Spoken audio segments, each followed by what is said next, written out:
Assalamualaikum warahmatullahi wabarakatuh. Sahabat beriman, marilah senantiasa kita berlindung kepada Allah Subhanahu wa Ta'ala dari syaitan, agar kita tidak mendengarkan khutbahnya iblis kelak di hari kiamat. Semoga kita termasuk ke dalam golongan orang-orang yang tidak mendengarkan khutbahnya iblis di hari kemudian.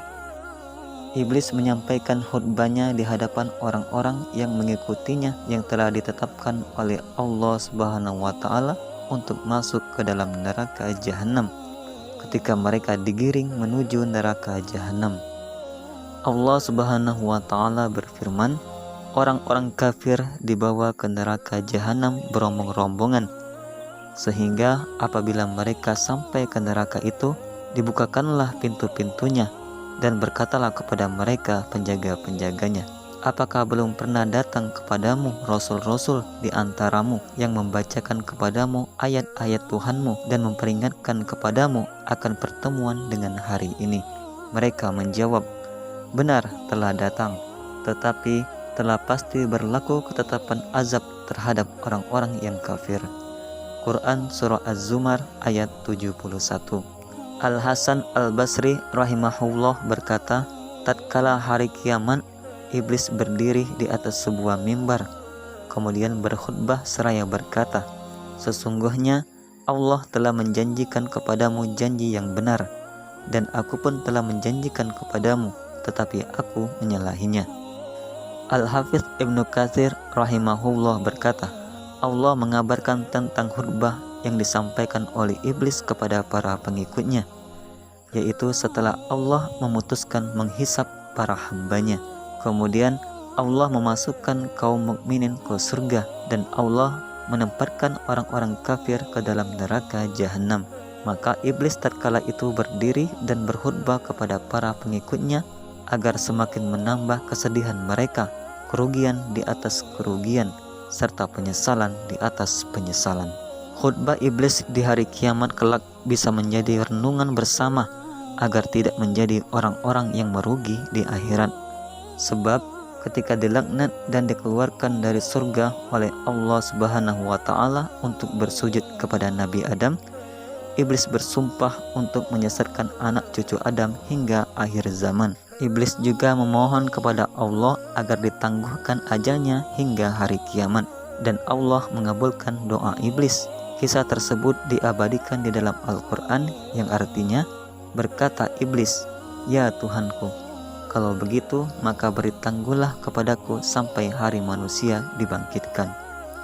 Allah berfirman, kalau begitu maka sesungguhnya kamu termasuk orang-orang yang diberi tangguh. Quran Surah Al-Hijr ayat 36-37.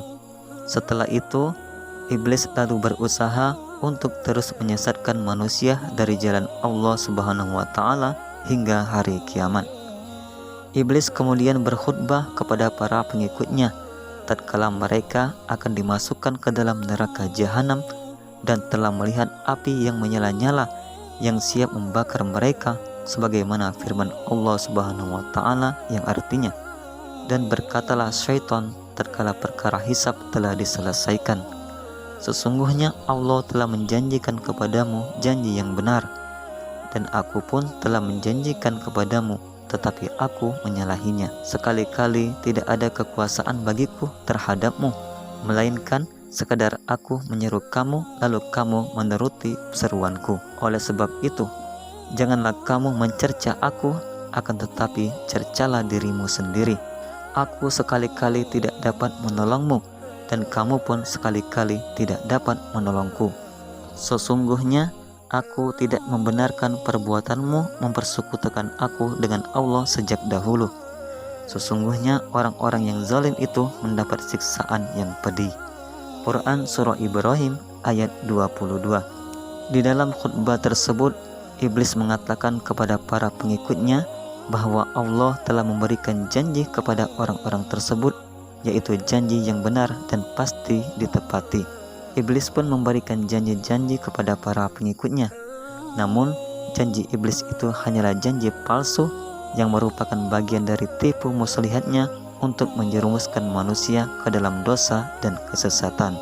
Para pengikut iblis yang mendengar pidato iblis di akhirat tersebut langsung merasa sangat tertipu dan menyesal.